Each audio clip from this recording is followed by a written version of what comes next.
خوشوره کنده وکنستله دا ماشومه مې ورته کوزه کړله چې کله ما په بیلچه باندې په دې باندې چې دی هغه چې دی نو هغه خاوره اړول شروع کړل دا ما ته په نازک اواز باندې وایي اباجانه ما ولې خښې زما ګناه څه ده زما ظلم څه دی ما ګناه څه کړې ده ته ما ولې خښې په ما باندې ولې خاورې راړې که ما ته رزق نشي راکولی مه راکړه زه ستا نه ډوډۍ نه غواړم زه ستا نه جامه نه غواړم زه ستا نه پیزار نه غواړم خو ما باندې خاورې مه کوه دا ظلم چې دی نو هغه مه کوه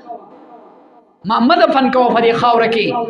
ما خو ستا نه څه غوښتلي نه دي ما خو ستا سره 2-3 ورځې تېرې کړي دي دا ظلم مه کوه پلاره بنو تمیم قبیلې یو سردار دی بنو قیس هغه خپله واقعه بیانوي کله چې اسلام راوړو نبی کریم صلی الله علیه وسلم ته راغی د الله رسوله زمونږ په قبیله کې د جنکو د ماشومانو د جنکو د ښخولو رواج و مونږ به دا خپل عار ګڼو مونږ به دا خپل شرم ګڼو مونږ به دا خپل غیرت ګڼو چې ماشومه په کور کې پیدا شي هغه چې دی نو لویه شي هغه د سخرګنۍ کور ته لاړه شي د هغې خاوند پیدا شي هغه د بل په کور کې د بل له اډر لاندې خپله زندګي تېروي دا به مونږ شرم ګڼو دا به مونږ خپل لپاره عار ګڼو د الله رسوله مونږ به ماشومانې جنکۍ د بلوغ نه مخکې دفن کولې د الله رسوله زه په سفر باندې لاړم کور کې زنانه مې حامله ده زنانه ته مې حکم وکړو چې که ماشومه پیدا شوه نو زما نظر په هغې باندې ونه لګي زما د راتلو نه مخکې هغه دفن که که ماشوم پیدا شي هغه وساته د الله رسوله ماشومه پیدا شوله جنۍ پیدا شوله زه کور کې نه یم بهر یم 2 غنټې 3 غنټې وخت هغه چې دی نو هغه زما بیبي چې کومه وه زنانه چې کومه وه مور کومه وه هغه چې دی نو په ټایم باندې ماشومه دفن نه کړله د هغې په زړه کې د هغې سره مینه پیدا شوله محبت پیدا شولو د هغې په زړه کې د هغې هغه مینې او محبت جوش ووهلو د الله رسوله دا خپله واقع نبی کریم صلی الله علیه وسلم ته بیانوي مینه محبت پیدا شو دې زما د یری د وجې نه دا ماشومه راغستلې ده د خپلې خور کرې لیږلې ده داسې نه زما خاوند کور ته راشي او دا ماشومه وویني دا ګلالۍ وویني دا لنځکه وویني دا خوبصورت او ښایسته حسینه ماجمینه ماشومه دا وویني او چېرته دا دفن نه کړي چېرته د دې قاتل جوړ نه شي دا یې راغستې ده دا یې د خپلې خور کره لیږلې ده د پرورش دپاره ډېره زمانه پس زه کور ته رالم ما تپوس وکړو څوک ماشوم پیدا شوی که ماشومه ما نه خبره پټه کړلی شوه ماشومه پیدا شوې وه هغه چې دی نو هغه ما دفن کړې ده څه زمانه پس زه په سفر باندې روان یم د الله رسوله سفر له لاړم چې کله څه ورځ 2 ما بهر تېر کړلې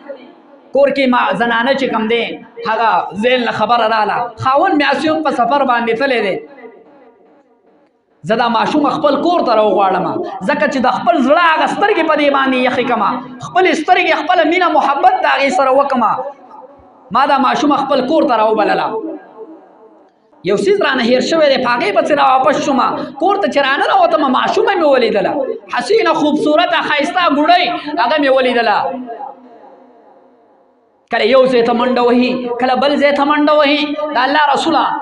ما چې کله دې ماشومې ته وکتل زما مینه محبت زما پیار هغې چې دی نو جوش ووهلو زما په زړه کې د هغې سره مینه او محبت پیدا شوله زما په زړه کې د هغې سره پیار پیدا شولو د الله رسوله کله چې زما ښځې زما اندازه ولګوله چې زما خاوند چې کوم دی د دوی د دې ماشومې سره پیار او مینه محبت راغو خوشحاله شوله مسکی شوله ما ته تپوس وکړو نیکبخت دا څوک ده دا ماشومه دا حسین او خوبصورته جنۍ دا څوک ته دا د چا جنۍ ده ما ته یې قصه بیان کړله چې دا هم زما او ستا اولاد دی ما چې کله دا واورېده هغې ته مې لاسونه کولاو کړل بچیه راشه مور یې ورته چې دی نو وویل دا ستا ابا جان دی چې کله ماشومې د پلار اواز واورېدلو د پلار هغه غوږ چې ما ته به کله ماشوم زما مور اواز کوي چې لورې دا ستا والد صاحب دی دا ستا پلار دی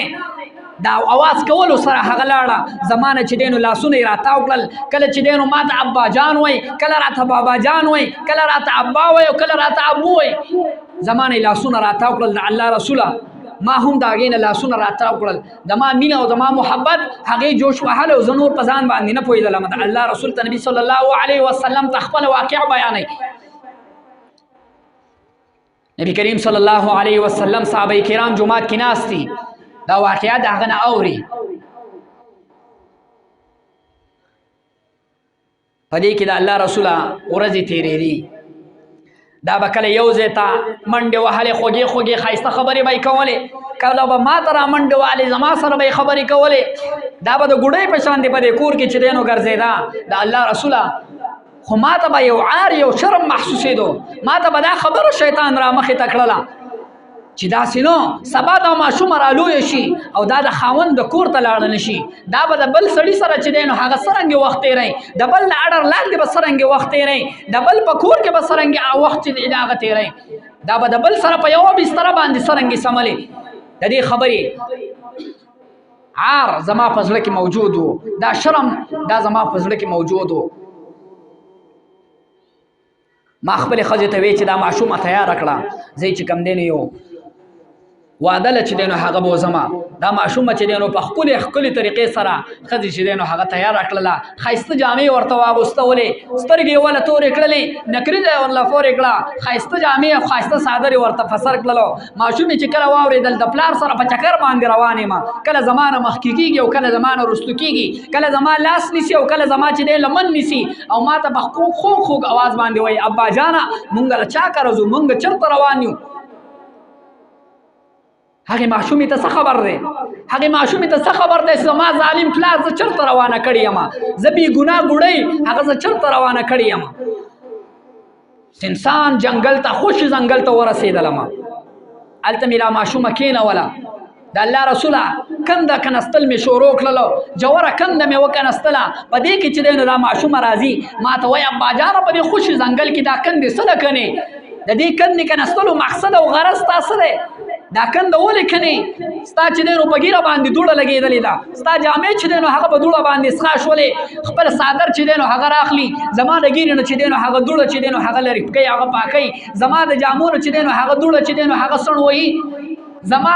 په بدن باندې زما په لاسونو په مخ باندې دوړ لګي هغه چې دی نو په خپل نازکو لاسونو باندې د الله رسوله هغه پاکوي زما د ظالم پلار په زړه کې ترس رانغی ما جوره کنده وکنستله دا ماشومه مې ورته کوزه کړله چې کله ما په بیلچه باندې په دې باندې چې دی هغه چې دی نو هغه خاوره اړول شروع کړل دا ما ته په نازک اواز باندې وایي ابا جانه ما ولې خښې زما ګناه څه ده زما ظلم څه دی ما ګناه څه کړې ده ته ما ولې خښې په ما باندې ولې خاورې راړې که ما ته رزق نشي راکولی مراکه زستانه ډوډۍ نه غواړم زستانه جامه نه غواړم زستانه پیزار نه غواړم خو ما باندې خاورې مه کوه دا ظلم چې دی نو هغه مه کوه